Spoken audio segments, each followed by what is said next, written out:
সবকিছুর নিয়ন্ত্রণ কার হাতে? তো নিয়ন্ত্রণ যদি আল্লাহর হাতে হয়, গোলামিও তো সে আল্লাহর করতে হবে। আল্লাহর গোলামি করার পর বাকিগুলোর দাম আছে, কিন্তু যিনি সৃষ্টি করলেন, যিনি বিধান দিলেন, যার হাতে সর্বময় ক্ষমতা, তারই যদি বুড়া আঙ্গুল দেখানো হয়, বাকি সব উন্নতি, বাকি সব সংস্কার, এগুলো জাস্ট একটা বকওয়াস আর ধোঁকা বাজিটা পরিণত হবে। সুতরাং আমাদের সবাইকে কোরআনের সেই আয়াতের আলোকে কার দল হতে হবে? বাস দল দুনিয়া তো দুইটা, এর বাইরে 3 নাম্বার দলাদলি সুযোগই নয়।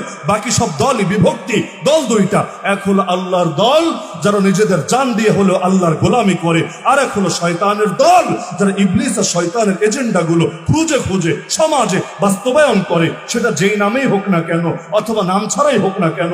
একদল শয়তানের পক্ষে ব্র্যান্ডিং করে, আরেক দল আল্লাহ রাব্বুল আলামিনের গোলামি কবুল করে। আমাদের আদর্শ কোনটা হবে? আল্লাহর গোলামি না শয়তানের গোলামি?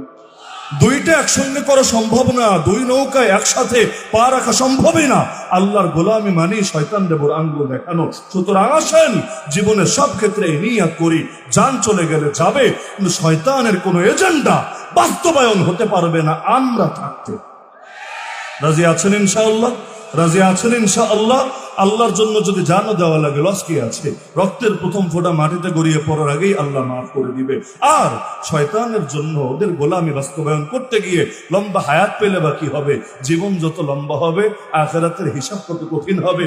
প্রতিটা দিনের হিসাব দিতে দিতে জাহান্নামের জায়গা আরো বড় হবে। সুতরাং হায়াতের প্রতিটা মুহূর্তকে কাজে লাগাবো, কারণ কার কখন মৌত আসে জানি তো না, তাই না?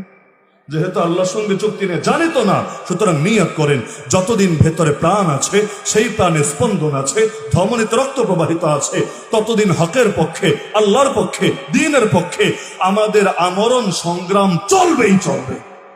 রাজি আছেন ইনশাআল্লাহ? আল্লাহ সবাইকে তৌফিক দান করুন।